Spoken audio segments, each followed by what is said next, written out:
नमस्कार, बहुत स्वागत है आपका। वृश्चिक राशि 29 मार्च से 18 मई तक का एक ऐसा वक्त जब ब्रह्मांड में पिशाच योग बनने जा रहा है। और ये पिशाच योग जब शनिदेव राहु का संयोग होता है, एक विशेष भाव पर एकत्रित होते हैं, तब इस योग का निर्माण होता है। 29 मार्च को शनिदेव आपके चतुर्थ भाव वृश्चिक राशि के चतुर्थ भाव को छोड़कर आपके पंचम भाव में आएंगे।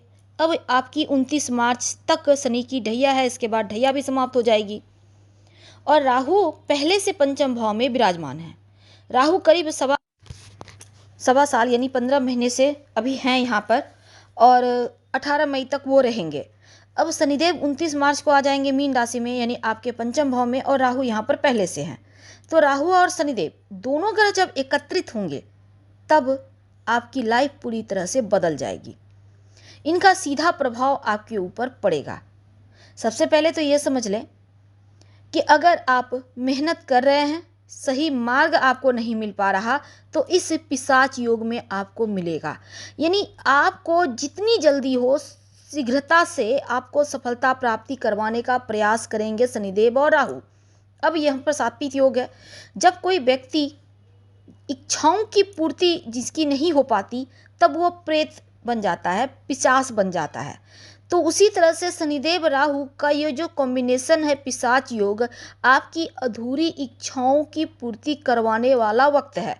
तो लंबे समय के बाद ये योग बना है, ऐसा संयोग बना है। और शनिदेव राहु आपस में जब एक ही घर में रहते हैं, टकराते हैं, तब कुछ अच्छे तो प्रभाव होंगे, लेकिन कुछ सावधानियां भी रखना होगा। तो वीडियो के अंत तक बने रहिए। यह प्रेडिक्शन चंद्र राशि पर आधारित है। तो शनिदेव राहु का प्रेत योग, पिशाच योग आपके पंचम भाव पे बनेगा।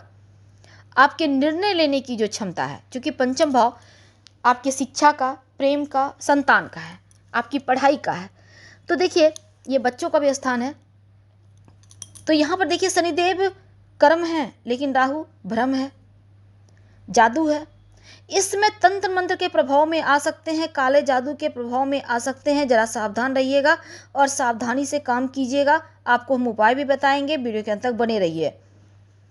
देखिए तंत्र मंत्र का प्रभाव, जब भी ब्रह्मांड में पिशाच योग बनता है, तंत्र मंत्र का प्रभाव ज़्यादा होने लगता है व्यक्ति पे, यानी असर करने लगता है। इसलिए सावधानी रखना तो आवश्यक है। तो कार्य क्षेत्र में अगर आप आगे बढ़ना चाहते हैं, अनायास देखिएगा कुछ लोग हैं, आप खूब मेहनत कर रहे हैं, बहुत सफल हो रहे हैं, अनायास कुछ लोगों का नज़र लग गया, दृष्टि लग गया, अब आपका कार्य यहाँ से बिगड़ना बंद हो जाता है।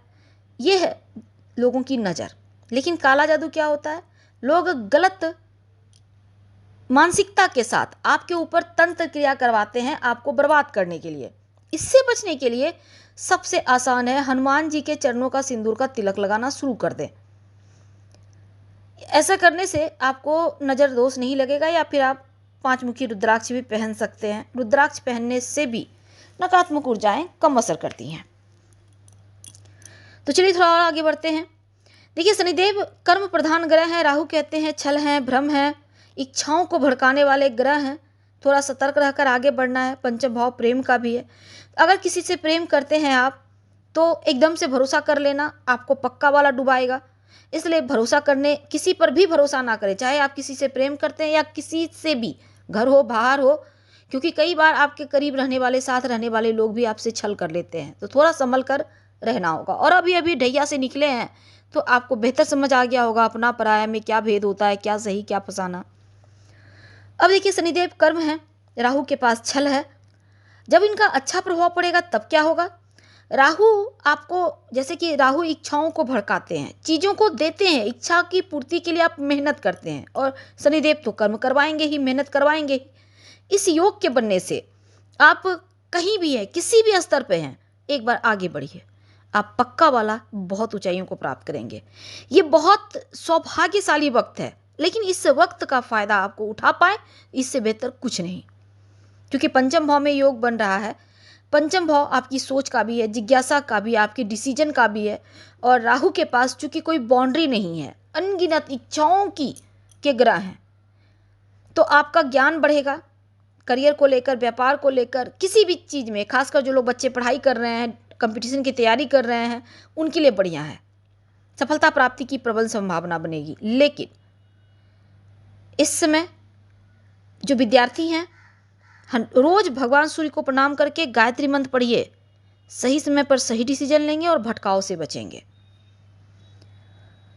अब देखिए, दोनों ग्रह की दृष्टि जो है एकादश भाव पर, इनकी 7वीं दृष्टि 11वां घर पर लाभ और इच्छाओं की पूर्ति करवाएगा।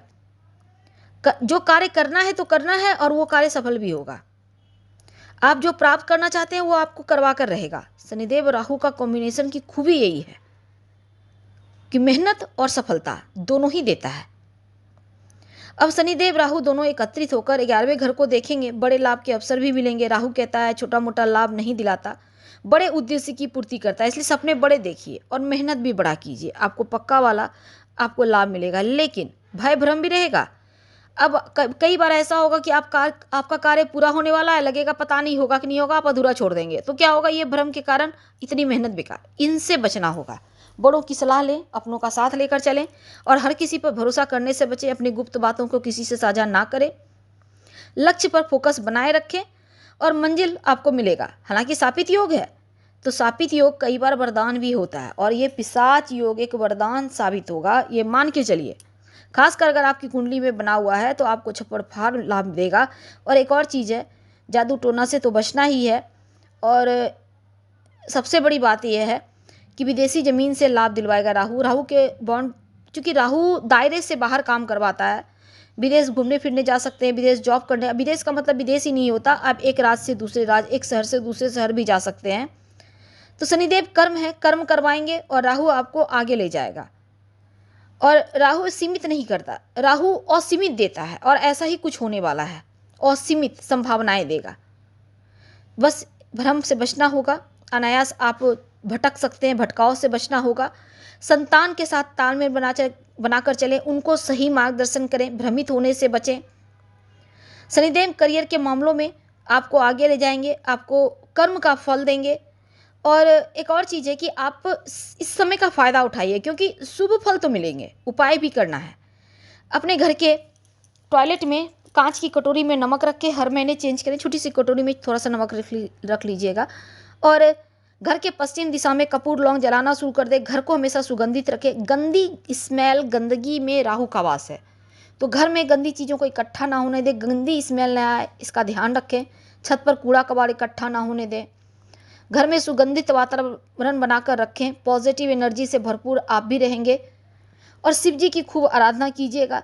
शिव जी की आराधना से हर मुश्किल समाप्त हो जाती है। संभव हो तो आप रोज़ शाम में ओम शनिश्चराय नमः 5 बार जप कर लीजिएगा। वैसे तो राहु के शुभ प्रभाव को प्राप्त करने के लिए एक छोटा सा सफ़ेद चंदन का टुकड़ा ले ले, ब्लू कलर का धागा इसमें लपेट कर अपने पास रखना शुरू कर दें। मुश्किलें कम होंगी, राहु का सुप्रभाव मिलेगा। यानी इस योग का सुप्रभाव आपको उम्मीद से कहीं ज़्यादा मिलेगा। तो हम आपसे विदा लेते हैं। जानकारी अच्छी लगे तो लाइक कर, सब्सक्राइब करें, शेयर करें, कमेंट करें। धन्यवाद।